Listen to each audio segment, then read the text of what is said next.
So before the video starts, we got a major announcement as we've recently announced Chilling 2.0. Now until Chilling, there was no dedicated platform for diverse and passionate horror fans to create content, listen to their favorite spooky stories, and meaningfully connect with other horror fans.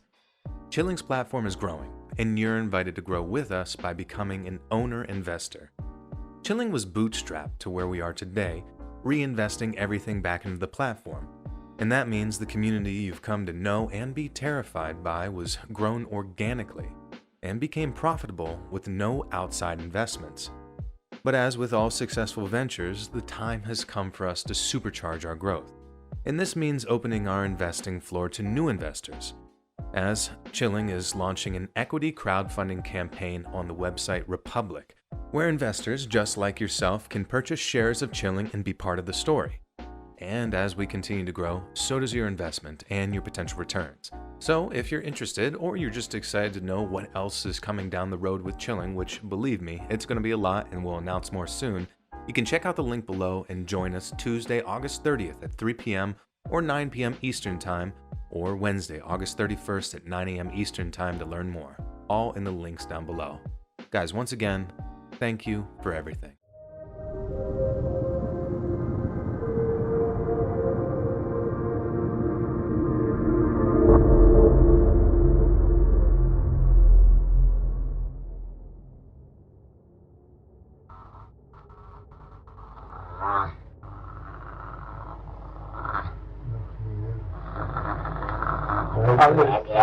Fahrer müssen wieder auf der Kanzel predigen, dass mich geht. Und das Volk nicht entführen. Oh. Ja!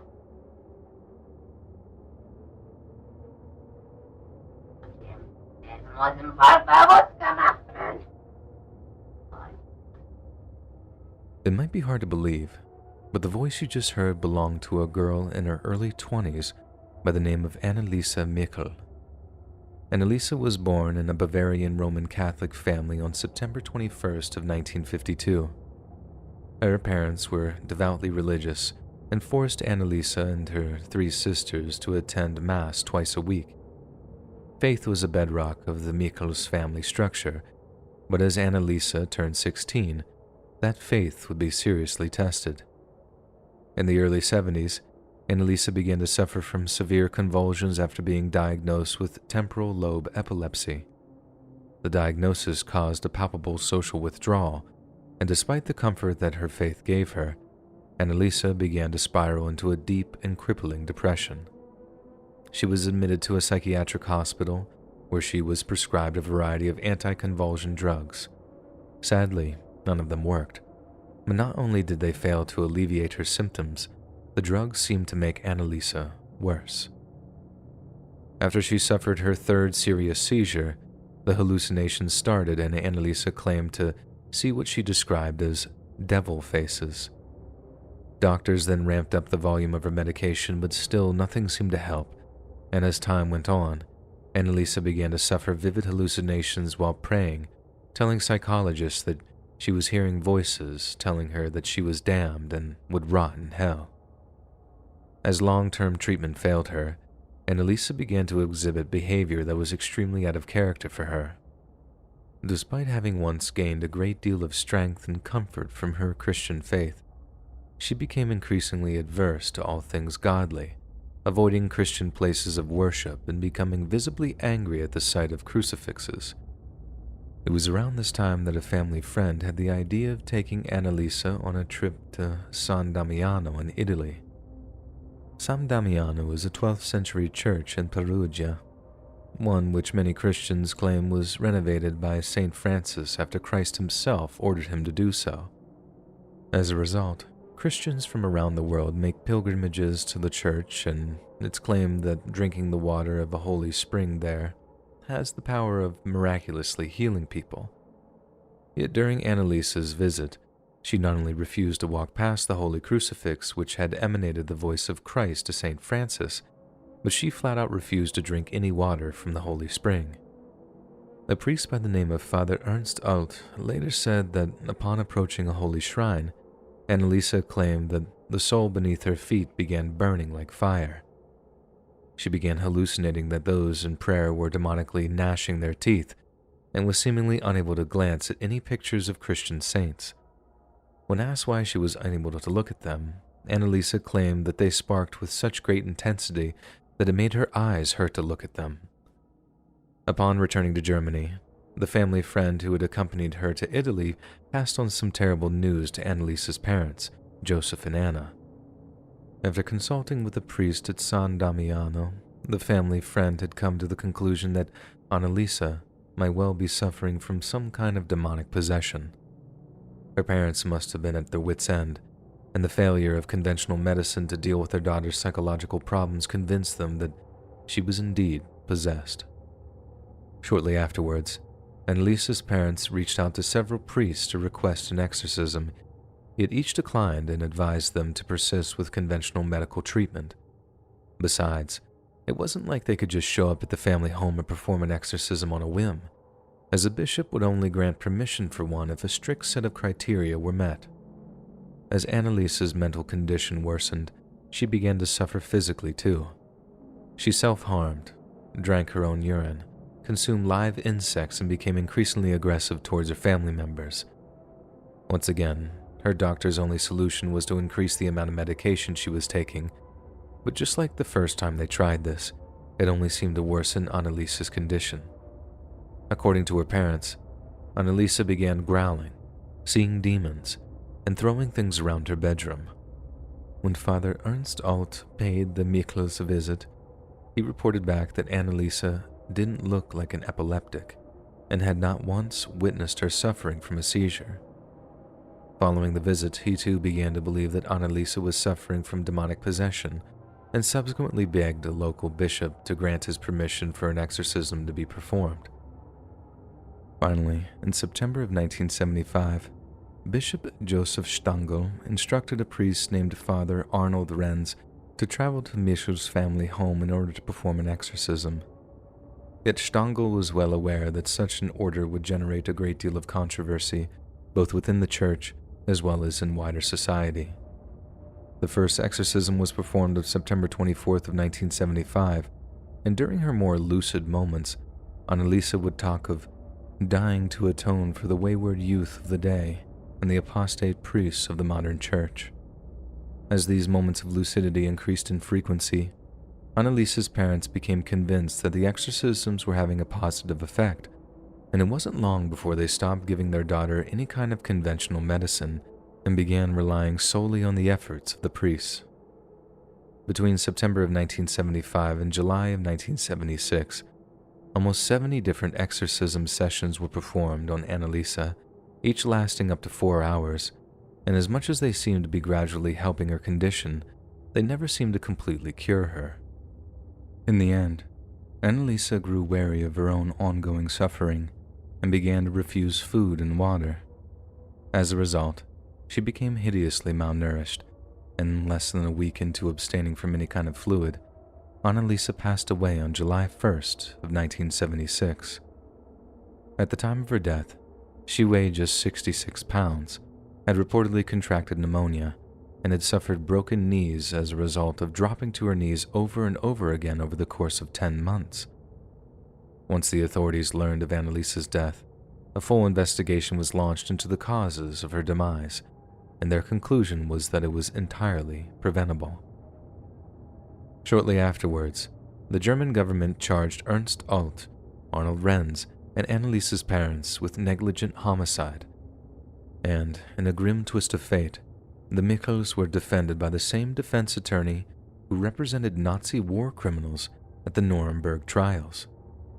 The various trials began on March 30th in 1978, and as you can imagine, they generated a considerable amount of media attention.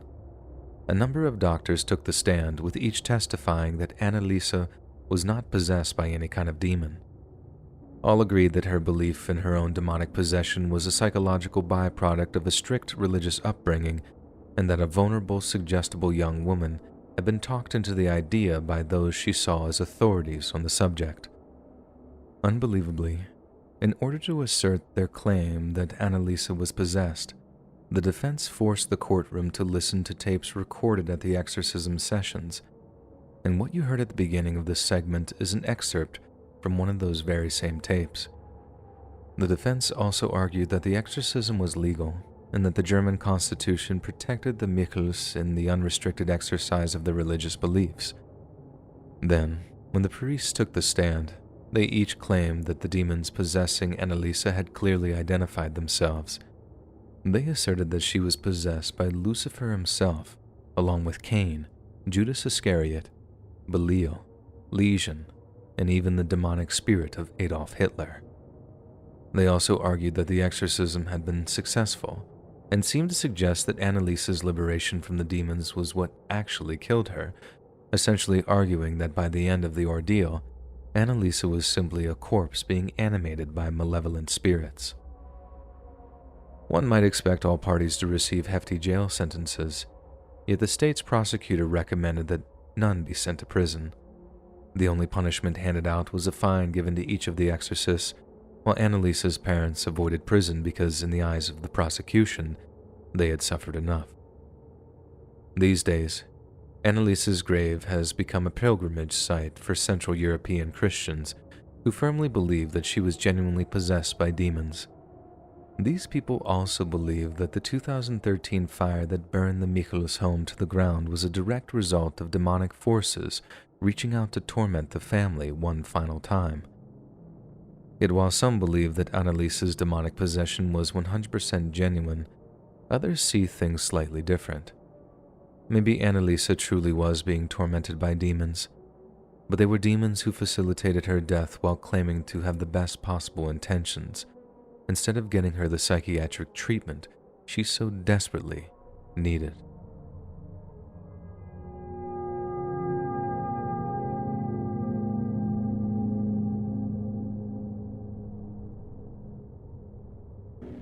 Don't talk, just listen. I'm sorry what I did to Compton. I couldn't help it. Don't know why I had to stab her. I am so upset about it. I keep getting drunk every night. I can't believe it. It's like a big dream. I can't think of being locked up. If I get locked up, I'll kill myself. I'd rather kill myself than get locked up. I'll try not to kill anybody else. The voice you just heard belonged to Paul Michael Stefani, and it's taken from a 911 call made on June 11th of 1981, following the murder of Kimberly Compton, an 18-year-old student from Wisconsin. The thing is, that wasn't even the first time he called 911 after attacking a defenseless young woman. As of New Year's Eve of the previous year, Paul had ambushed a girl named Karen Potak in St. Paul, Minnesota. The attack was so brutal that Potak was left with life-threatening wounds and permanent brain damage. A few hours later, Paul called the police to report the attack, giving them the exact location of the unconscious Karen Potak while stating, "There's a girl hurt here." Paul drowned his next victim in her own bathtub after breaking into Kathleen Greening's Roseville home while she was bathing. Kathleen's body remained in a bath full of water for weeks before she was discovered, accelerating the decomposition process to the point that her neighbors could smell the stench of death while standing in her driveway.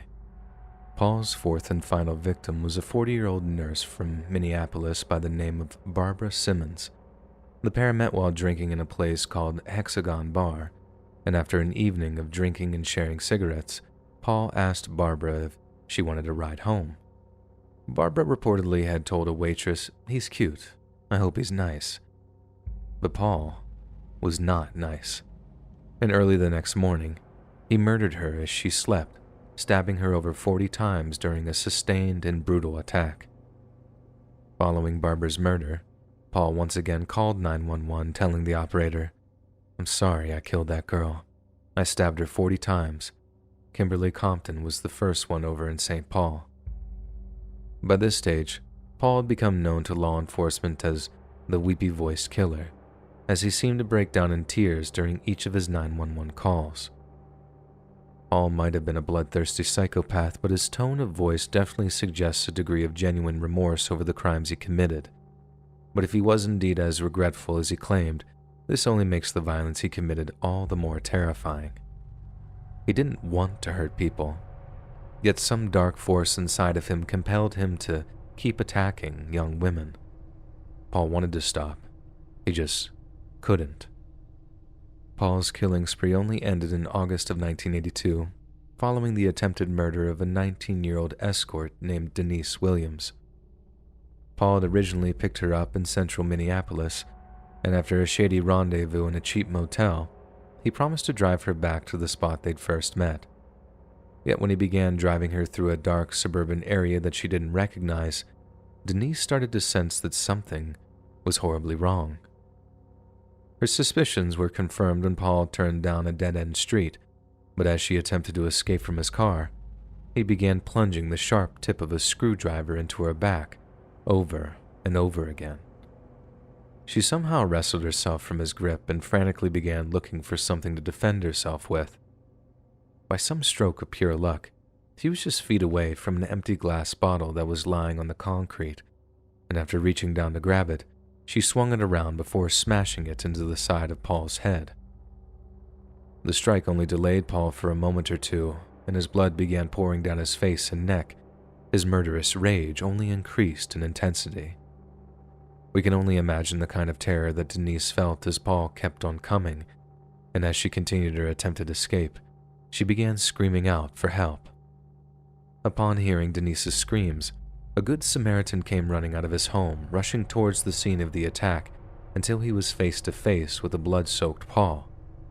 It's a testament to the bravery of this man that, when faced with an armed and seething murderer, he chose to put his own life on the line to save a woman he'd never met. And it should come as no surprise that a killer who preferred to ambush women was unaccustomed to facing off with a man of his own size, and he quickly fled the scene. The man who came to Denise's aid quickly called in groups of first responders, and as a still conscious Denise was being carried to an ambulance, she gave an almost picture-perfect description of her attacker to a police officer. Meanwhile, when Paul Stefani returned to his apartment, he realized that he had pieces of glass bottles stuck in his face, but instead of having the good sense to stay away from anywhere he might be identified, he chose to drive over to the nearest hospital for treatment. Obviously, law enforcement was on the lookout for anyone who showed signs of having been hit in the face with a glass bottle, and were in the process of visiting local hospitals to ensure that no one in their ER had wounds matching that of their perpetrator. One officer later said that they weren't expecting to find anyone, as only a moron would seek first aid for wounds received during an attempted murder. Yet, after visiting one ER, they found a man with facial lacerations who couldn't properly account for them, one who just so happened to match Denise Williams' description of her attacker. Paul Stefani was arrested, detained, and eventually put on trial for the murder of Barbara Simmons.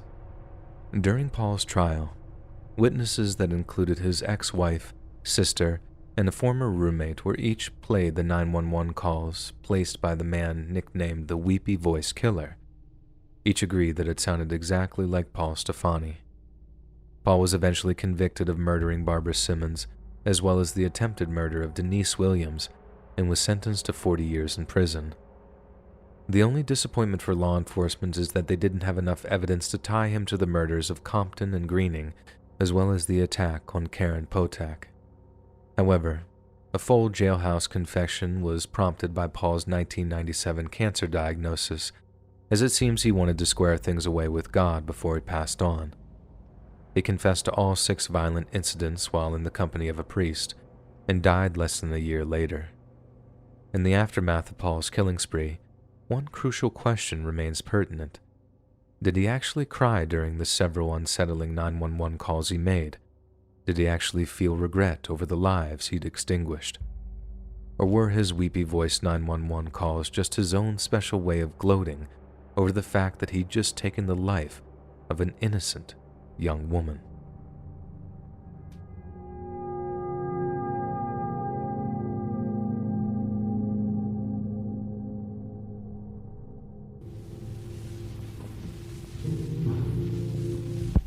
How very much I've loved you.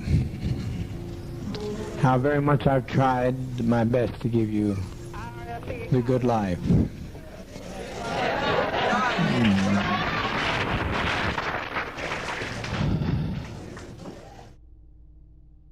Upon hearing those words for the first time, you could be forgiven for assuming that the man speaking them possessed a good soul, a loving heart, and a genuine affection for the people he's talking to. But listen to the entire 44-minute recording and it becomes evident that some horrifying things are taking place. The man talking is named Jim Jones, speaking in a place that was known as Jonestown, and the recording itself has been nicknamed the Death Tape. After crafting a worldview that mixed Christianity with socialism, radical Indianapolis preacher Jim Jones formed a group known as the People's Temple in 1955. 10 years later, after failing to connect with the people of his home state, Jones moved the group to San Francisco, where it enjoyed a newfound degree of success. Yet this success did not come easy, and in the early 70s, a small group of former Temple members began to speak out against their former leader, accusing him of running the organization like a cult. Following a great deal of negative press, Jones decided to relocate the People's Temple to the coastal Caribbean nation of Guyana, owing to the fact that it was an English-speaking socialist country with a mostly indigenous population. Then, in 1974, Jones and a handful of top temple officials negotiated a lease of 6 square miles of rough jungle around 150 miles west of the Guyanese capital of Georgetown, and in keeping with the naming traditions of the region, they called the place Jonestown. At its peak, in 1978, Jonestown's population was just shy of 900 people, with Jim Jones singing the praises of the group to a steady flow of American journalists. "I believe we're the purest communists there are," he told one. "We're dedicated to total economic, racial, and social equality." Jonestown was even visited by some rather high-profile American politicians, including California's Lieutenant Governor Mervyn Dimely. After his visit, Dimely described Jim Jones as one of the finest human beings he'd ever met, and that he was tremendously impressed by what he'd witnessed during his time in Jonestown.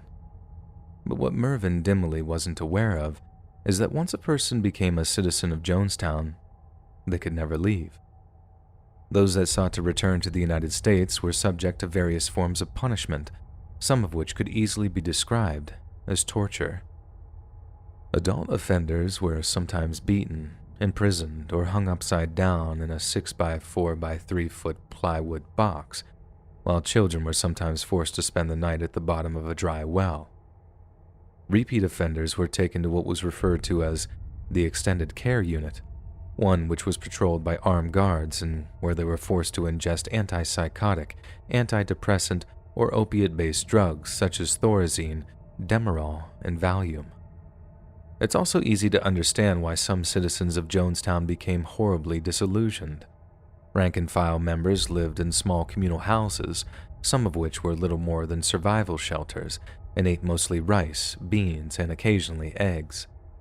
On the other hand, Jim Jones lived in a larger communal house and had a small fridge which contained meat, fruit, chocolate, and sodas. Women who became pregnant and gave birth in Jonestown had their children essentially confiscated at birth to be raised in communal care, with their parents only permitted to see them very briefly during the evenings. As the years went by, and conflict with the U.S. and Guyanese officials increased, Jim Jones began to issue a series of alarmist statements to the members of Jonestown. He claimed that the CIA and other intelligence agencies were conspiring with so-called capitalist pigs to destroy the settlement and harm its inhabitants. He also told his congregation that Jonestown might be subject to a physical attack in the near future, and that they should prepare accordingly. With the highest-ranking members of Jonestown, Jim Jones laid out 3 distinct options. They could either flee to Soviet Russia, flee into the nearby jungle, or stand and fight their attackers. However, after several periods of discussion, Jones outlined a 4th potential option. Somehow, Jones and the other leading members of Jonestown convinced the congregation that taking their own lives would be their best course of action, and shortly afterward, the first rehearsal took place. Former People's Temple member Deborah Layton described the events as follows. Everyone, including the children, was told to line up. As we passed through the line, we were given a small glass of red liquid to drink. We were told that the liquid contained poison and that we would die within 45 minutes. We all did as we were told. When the time came when we should have dropped dead, Reverend Jones explained that the poison was not real and that we had just been through a loyalty test. He warned us that the time was not far off when it would become necessary for us to die by our own hands. To prepare for this act, Jim Jones obtained a jeweler's license. from the Guyanese Ministry of Labor. This allowed him to purchase half a pound of cyanide per month under the guise of starting a small jewelry industry in Jonestown. But the chemical was fated for a considerably more sinister purpose. To test the amount of cyanide required to kill a person, one of Jonestown's doctors began to experiment on a drove of pigs, and once the lethal dose was established, it was scaled up based on the average weight of a human being. As the months went on, the occasional test run became an almost daily occurrence. Jones would yell, "Alert, alert, alert," over the community loudspeaker, and this was the signal for the community to assemble in the central pavilion. Armed guards would then surround the pavilion under the guise of protecting those inside, but this couldn't have been further from the truth. The situation worsened in 1978 when Jim Jones began to suffer from some kind of respiratory disorder. Some have suggested it was nothing more than an easily treatable infection, but Jones told his followers that it was terminal lung cancer. This could have been to foster sympathy, but it seems equally likely that he wanted to imbue his followers with the idea that if their leader was doomed to die, then they should also be willing to relinquish their earthly bonds. In order to relieve the discomfort of his medical condition, Jones began taking Valium, Quaaludes, stimulants, and barbiturates, and quickly became addicted to the cocktail of drugs. His followers confused the ill effects of his addiction with those of this illness, and as his condition worsened, they became frantic with worry. By October of 1978, Jones had gained up to 40 pounds in weight and was suffering from small strokes, temporary blindness, convulsions, and painful inflammation of his hands and feet. Then, when San Francisco Examiner reporter Tim Reiterman visited him in November, Reiterman wrote that it was shocking to see his glazed eyes and festering paranoia face to face, to realize that nearly 1,000 lives, ours included, were in his hands. Many say that the fall of 1978 was the beginning of the end for Jonestown, but the seeds of its destruction were laid 2 years earlier, when the mutilated body of a young man by the name of Bob Houston was found near some Californian railroad tracks on October 5th of 1976. Bob's father was close friends with a Californian congressman named Leo Ryan and told him that his son's murder had come just 3 days after he tried to convince his ex-wife to leave the People's Temple. The news sparked off Ryan's increasing interest in Jonestown, and as time went by, he became more and more concerned for the well-being of those who lived there. This interest culminated with Ryan visiting Guyana in mid-November of 1978, accompanied by a group of reporters and concerned family members of Jonestown residents. At first, the group was refused entry to Jonestown, but were later permitted to attend a musical reception in the settlement's main pavilion. The event was engineered to convince the visitors that everyone in Jonestown was happy and healthy. Yet in the middle of the ceremony, one temple member suddenly passed a note to an NBC reporter that read, "Please help us get out of Jonestown." The next day, 2 full families approached Congressman Ryan and begged him to escort them out of Jonestown. Temple members tried to convince them to stay, but were told, "No way. This place is nothing but a communist prison camp." The move prompted even more Jonestown residents to suddenly announce their departure, and that night, as a rainstorm battered the compound's small communal houses, everything Jim Jones had worked for started to unravel. The following day, a large group of dejected temple members accompanied Leo Ryan to a nearby airstrip after Ryan had promised to fly them out of Guyana on 2 separate aircrafts. Then, just as the airplane was set to take off, the airstrip was raided by 9 armed Jonestown residents who began to open fire on the plane with shotguns, handguns, and rifles. The first few seconds of the shooting were caught on camera by an NBC cameraman who was killed along with 4 others, including Congressman Leo Ryan. None of the remaining escapees were injured by gunfire, and only the smaller of the 2 planes were able to escape the airstrip. The murder of Congressman Ryan came with a deep irony, as Ryan had already made up his mind to describe Jonestown in good terms and had reportedly told temple officials that even if a quarter of the population wanted to leave, he'd still say Jonestown was a beautiful place.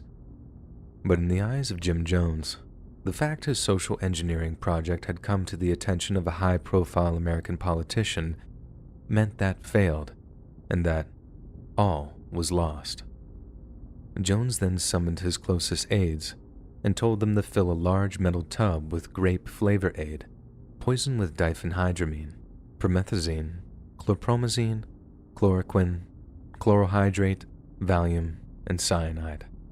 Supervising the creation of the poison was Dr. Larry Schacht, a Texan native and former methamphetamine addict who got sober with the help of Jones, who subsequently paid for his college education to become a doctor.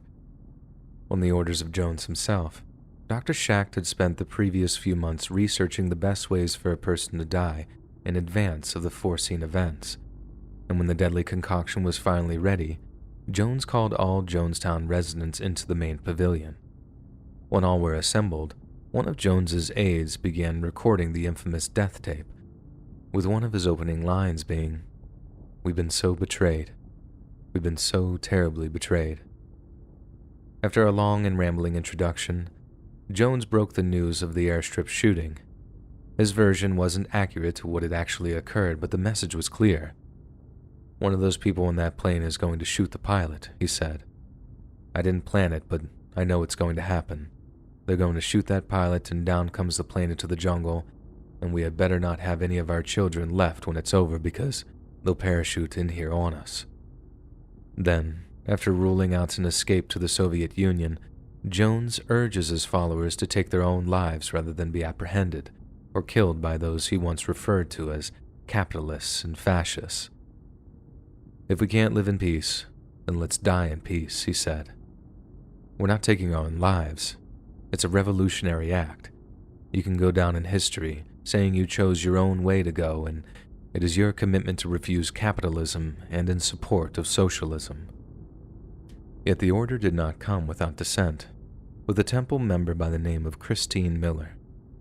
Standing before the congregation, Miller said, "I think that there were too few who left for 1,200 people to give them their lives for those people that left. When we destroy ourselves, we're defeated. We let them, the enemies, defeat us.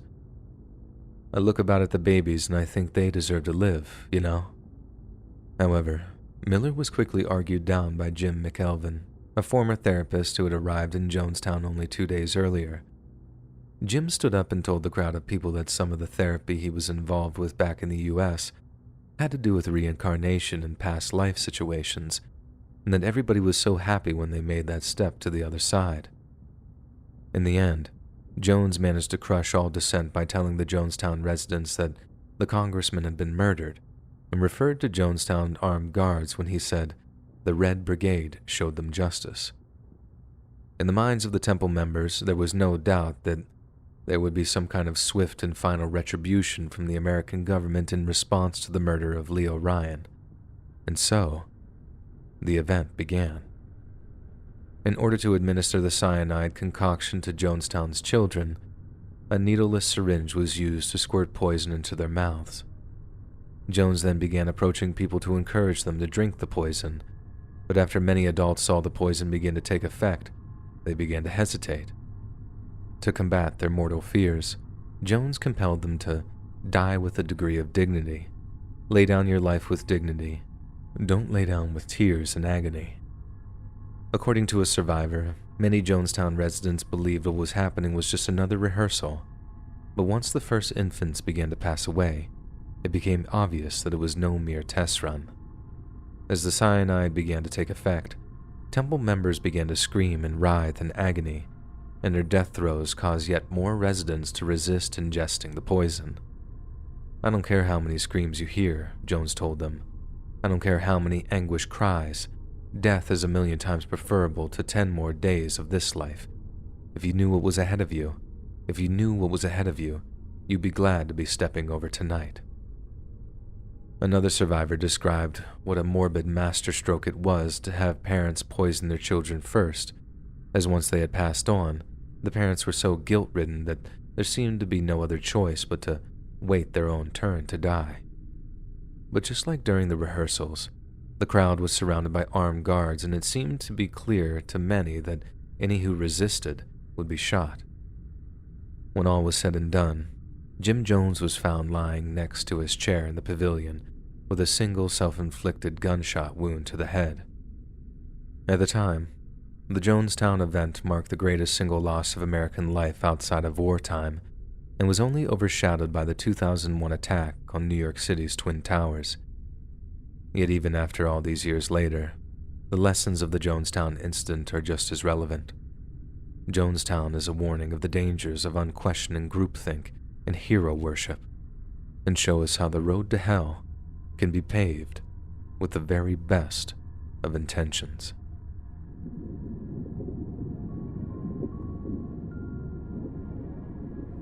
Click the join button to become a member today for exclusive content.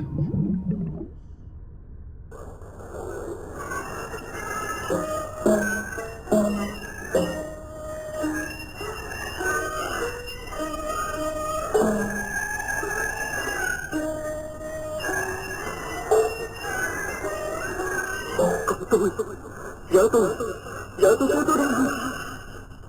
Bà đang về với con đâu? Tôi đang về với mình đây.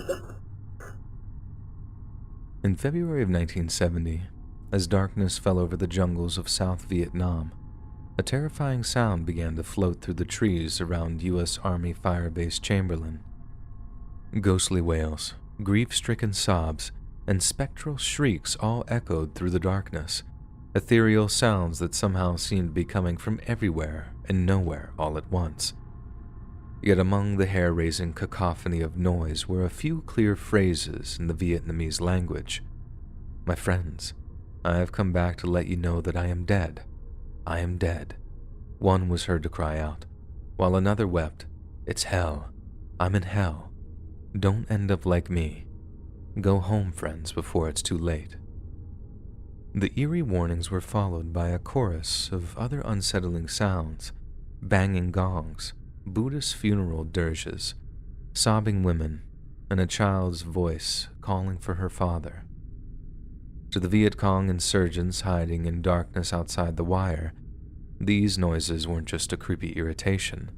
The baleful voices sounded like the lost souls of slain comrades. According to Vietnamese folklore, if a deceased person isn't returned home for a proper funeral, their souls are condemned to wander the earth in pain and torment until their bodies are found and properly disposed of. The Vietnamese also say that on the anniversary of a person's death, a spiritual channel between our world and the next opens up, allowing communication between the living and the dead. Most communist guerrillas figured the sound was some kind of American trick and held fast as the ghostly voices floated through the darkness. Yet some of the more superstitious among them firmly believed that the voices belonged to the resulting fatalities of some firefight with U.S. soldiers, and that they were reaching out to the living to warn them of their potential fate. In reality, the ghostly voices were actually part of a special operation known as Wandering Soul, which involved taped broadcasting being blasted across the countryside by U.S. infantrymen armed with portable speakers. The entire program was the brainchild of U.S. military intelligence, and the tapes had been recorded weeks earlier in a Saigon sound studio. Many different recordings were made, each featuring different lines of dialogue, but the voices and sounds played in the jungle that night came from a session known unofficially as Ghost Tape Number 10. Organized by the U.S. Army's 6th Psychological Operations Battalion and executed in cooperation with the U.S. Navy, Operation Wandering Soul was designed to terrify and demoralize the Viet Cong, so much so that many of them would abandon their comrades. After piping the broadcasts into the jungle for hours on end, soldiers from the 27th Infantry Brigade patrolled the jungle surrounding Firebase Chamberlain. After sweeping through the darkness, they claimed 3 Viet Cong prisoners, each so terrified that they begged to be taken into custody rather than face the wandering souls they believed to be stalking their positions. The operation was so fruitful that U.S. military intelligence commissioned many more broadcasts of their horrific recordings, and a number of other infantry units requested copies of the tapes so that they too could demoralize their viciously determined enemies. In another instance, after a captured Viet Cong soldier told his interrogators that his unit was being plagued by tiger attacks, the U.S. chose to amplify the sound of tiger growls through the jungle. According to one intelligence report, targeting the same unit of Viet Cong with the sound of angry tigers caused almost 2 whole companies to abandon their hilltop positions in favor of safer climbs, which in turn allowed U.S. infantrymen to take the hill without a single shot being fired. After a while, the operation yielded mixed results because the Viet Cong began to realize that the whole operation was a hoax. The steady flow of prisoners began to dry up. Not only that, but the Viet Cong would furiously pursue PSYOP units in the hopes of capturing their equipment, all as a means of proving to their more superstitious comrades that the U.S. was simply exploiting their ancient sacred beliefs. The recordings also had the effect of terrifying South Vietnamese civilians, and once they discovered that such a disrespectful ploy was the work of the United States and their allies, it became a propaganda victory for their communist enemies. Operation Wandering Soul is just one example of the psychological warfare undertaken by the U.S. military over the years. But the really scary thing is, it doesn't even rank in the top 10 in terms of how terrifying and cruel they've been. Yet the U.S. military simply cannot be singled out when it comes to this kind of warfare, as the history of humanity's attempts to terrify and traumatize during wartime stretches back for thousands upon thousands of years. From the mass crucifixions of ancient Rome to the forest of the dead erected by the troops of Vlad the Impaler, war will always bring out the darkest aspects of humanity's collective soul.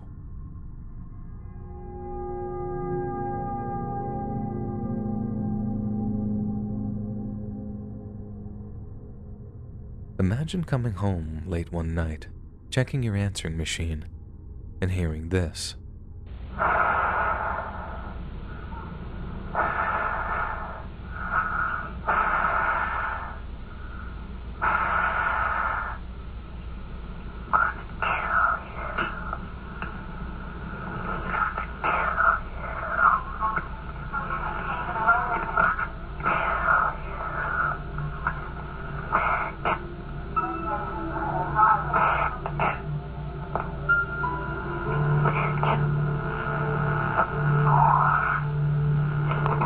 Since it's not particularly easy to make out what's being said, let me make it clear that the caller is saying, "Kill you, gonna kill you," over and over again.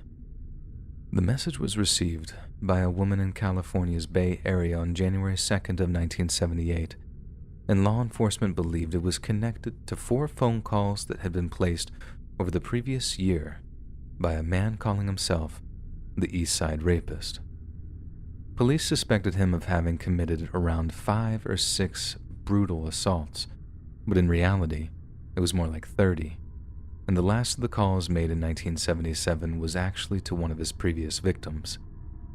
It's not clear exactly how the ESR obtained her number, but we can only imagine the victim's horror when she picked up the phone on December 2nd, only to hear, "Merry Christmas, it's me again." By the end of the 1970s, the ESR had committed a minimum of 50 different assaults in just 4 years, and before finally going dark in the mid-80s, he switched from violating people to straight-up murder, taking the lives of 10 people before he decided to quit while he was ahead. The ESR was most certainly prolific in his crimes, and this segment is in no way intended to detract from the physical pain and suffering he caused. But what makes his existence all the more terrifying is the fact that he was so intent on communicating the extent of his madness to those seeking to apprehend him.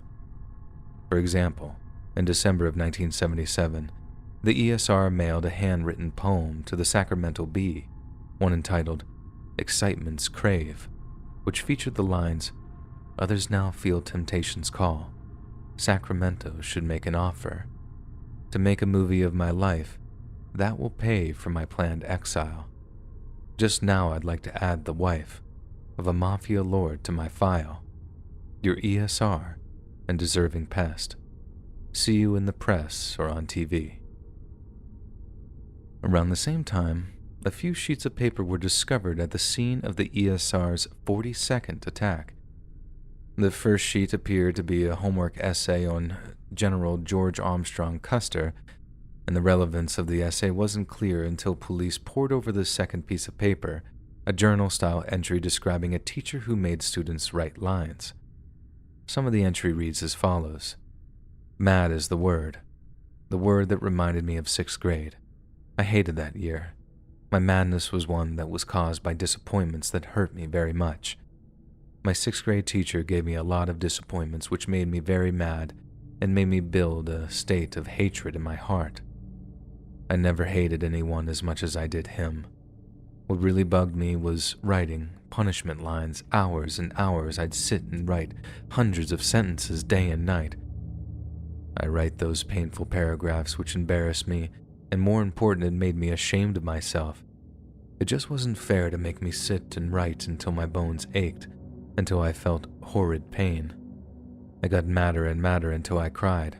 I cried because I was ashamed. I cried because I was disgusted. I cried because I was mad, and I cried for myself. My angriness from 6th grade will scar my memory for life, and I will be ashamed for my 6th grade year forever. On the last sheet was what appeared to be a hand-drawn map of a suburban neighborhood, one with the word punishment scrawled across the reverse side.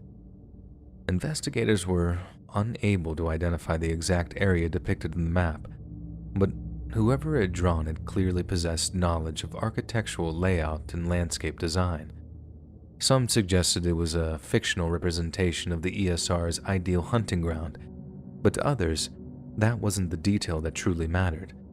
The ESR was telling the police that he was punishing the world in revenge for his own childhood humiliations. Other horrific details of the ESR's criminal career included 2 other phone calls, one made in January of 1978, while the other was made sometime in 1982.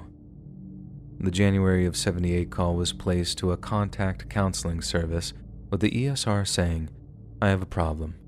I need help because I don't want to do this anymore." There appeared to be some doubt on the part of the counselor, who at first believed it to be nothing but a prank call. Yet once it was established that the call was a genuine cry for help, the ESR hung up after saying, "I believe you're tracing this call." This aspect of his personality is horribly reminiscent of the weepy voice killer who was featured in another segment of this very same video. It appears that both criminals knew that there was something horribly wrong with them and realized that what they were doing was nothing short of evil. Yet even so, they were so compelled to satisfy their own lust for malevolence that they couldn't actually stop attacking or killing people, in the same way that drug addicts simply cannot stop themselves from serving their own compulsions. The 1982 phone call was made to a branch of the diner chain Denny's. The ESR somehow knew that a previous victim of his was working there, asked for her by name, and threatened to attack her again before hanging up. Once again, it's almost impossible to imagine the kind of trauma that such an incident will have dredged up for the victim, but it raised the question of how the ESR knew his victim worked at the establishment. Law enforcement came to the conclusion that the ESR had just so happened to have dined at the restaurant and had spotted his victim without being recognized in turn. The idea that the victim unknowingly waited on her attacker is nothing short of horrific, and the fact that the ESR went on to haunt her in such a way illustrates just how evil he truly is.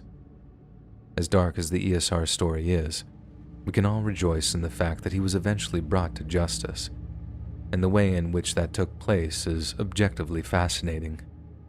The process of identifying him began in late 2017, when 2 FBI agents uploaded his DNA profile onto the personal genomics website GED Match.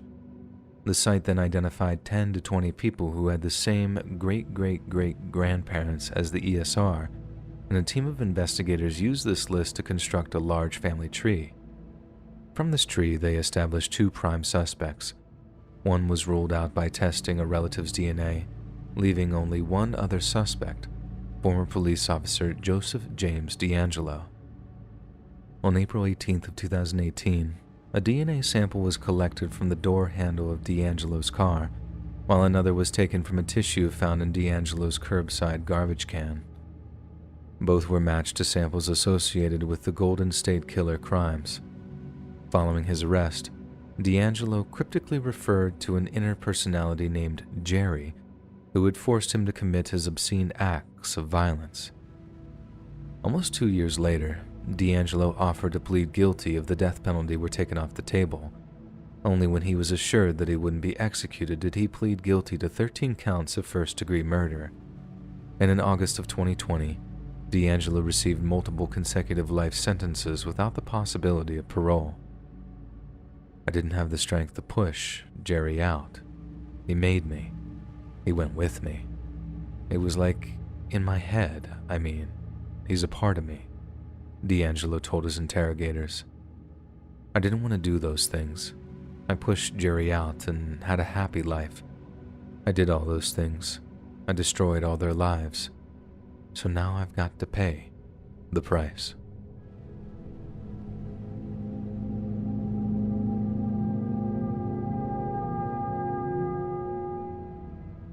Timothy William Dexter was born on Long Island on April 29th of 1957.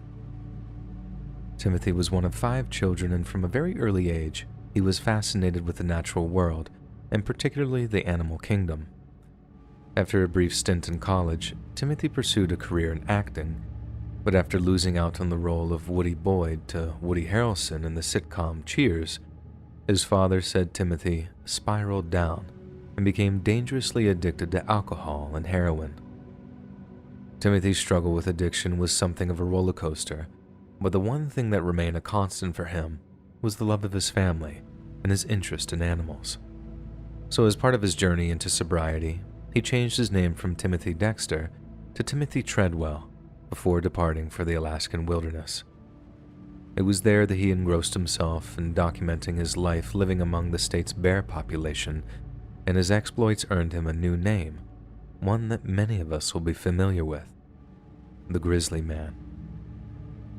Timothy spent the majority of his time in an area he dubbed the Grizzly Sanctuary and became infamous for getting dangerously close to them. He sometimes recorded himself touching and playing with the animals and claimed that a sense of mutual trust and respect prevented them from harming him. This drew the admiration of many different people, who learned of Timothy's adventures through the book he co-authored entitled Among Grizzlies, Living with Wild Bears in Alaska. By 2001, the Grizzly Man was something of a household name, as Timothy had received a great deal of media attention. As a result of his newfound fame, he frequently made public appearances as an environmental activist, and he traveled all over the U.S. to lecture schoolchildren about bears. Timothy also appeared on a series of Discovery Channel shows, as well as the CBS's Late Show with David Letterman, riveting audiences on both networks with tales of his experiences. Timothy also gained a reputation as a kind of protector, and once claimed that not a single bear had been poached whenever he was camping in the Katmai National Park. Obviously, this gained him a great deal of admiration, yet the man was not without his critics. A research ecologist named Tom Smith once commented that Timothy was breaking every park rule that there was in terms of distance to the bears, harassing wildlife, and interfering with the natural processes. Right off the bat, his personal mission was at odds with the Park Service, and he was and had been warned repeatedly. Each summer, Timothy would camp around a place called Kaflia Bay, specifically in an area he nicknamed the Grizzly Maze. It was named as such because of the dense woods and intersecting bear trails, with Timothy once claiming that he'd experienced hundreds of bear encounters in the area. Timothy spent many summers alone near Kaflia Bay, but on several occasions he was accompanied by his girlfriend, Amy Huguenard. One of these trips occurred on October of 2003, with the couple situating their campsite near a salmon stream where wild bears would commonly feed during the fall. Timothy believed he and Amy would be safe, citing his past experiences in dealing with the local grizzly population. However, camping near bear trails during the fall can be extremely dangerous, as at that time of the year, bears attempt to gain as much fat as possible before their winter hibernation period. October of 2003 turned out to be even more dangerous than usual, as the bears' natural food sources happened to be in very low supply, causing them to be even more aggressive than usual.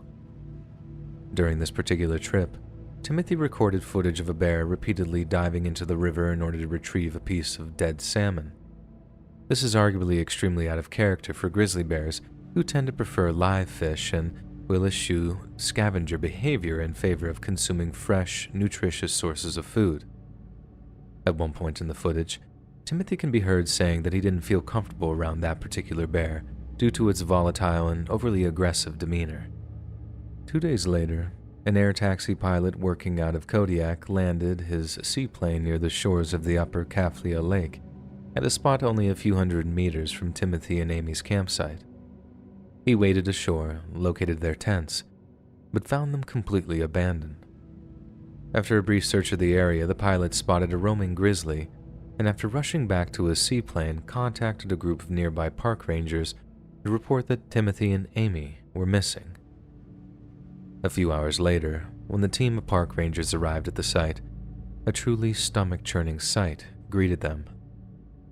Timothy's mangled head, piece of his spine, and his right forearm and hand were discovered not far from the campsite, while what remained of Amy's body was found partially buried in a mound of twigs and dirt just a few meters away from the tents. The bear that had been spotted by the pilot was guarding Amy's remains, and park rangers suspected that after killing and eating Timothy, the bear had killed Amy, then buried what remained of her as a way of saving a meal for a later date. Shortly after the park rangers shot and killed the bear guarding Amy's corpse, they were charged by a smaller adolescent bear and were forced to open fire on it. It's suspected that this younger bear was the cub or mate of the older, larger male, and that he was saving Amy's body so this small female could consume it. Timothy and Amy's deaths marked the first time in the Katmai National Park's 85-year history that a human had been killed by a bear. But that's not what's so incredible or relevant to today's video. What makes this incident so incredibly disturbing is that park rangers recovered a video camera that happened to have been operating at the time of the attack, one that had recorded audio of Timothy being mauled, killed, and eaten by the bear. The sound of a man being eaten alive by a hungry grizzly is perhaps one of the most thoroughly disturbing things I've ever heard. And unlike the other incidents we'll talk about in today's video, I'm not sure if I should include it in this section of the video. If you are curious, you can look up the audio in your own time as it's freely available to listen to here on YouTube. But frankly, I don't recommend it. And those of you that do go off looking for it should be advised that it makes for extremely difficult listening. For those of you that don't want to hear something like that, I'll try and describe what I heard in the most sanitary manner possible. The audio begins with the sound of wind blowing against a microphone, but about 20 seconds in, the first screams can be heard. Timothy then begins screeching to Amy to come out here. I'm being killed out here. While Amy responds with either play dead or fight back. Timothy then begs Amy to get a frying pan, then implores her to hit the bear with it. It's believed that the camera's lens cap was on, so there's no actual footage of the attack, and we're not sure if Amy actually tried to rescue Timothy or not.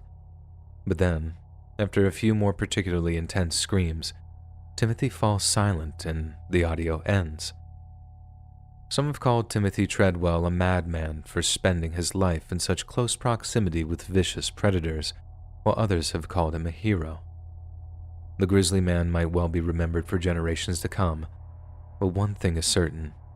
If you listen to his final recording, you'll never forget his screams of terror, as he's eaten alive by the very creatures he tried so hard to protect. Hey friends, thanks for listening. Click that notification bell to be alerted of all future narrations. I release new videos every Monday, Wednesday, and Friday at 7 p.m. Eastern Standard Time. If you got a story, be sure to submit them to my subreddit r/letsreadofficial and maybe even hear your story featured on the next video. And if you want to support me even more, grab early access to all future narrations and bonus content over on Patreon, or click that big join button to hear about the extra perks offered for the channel.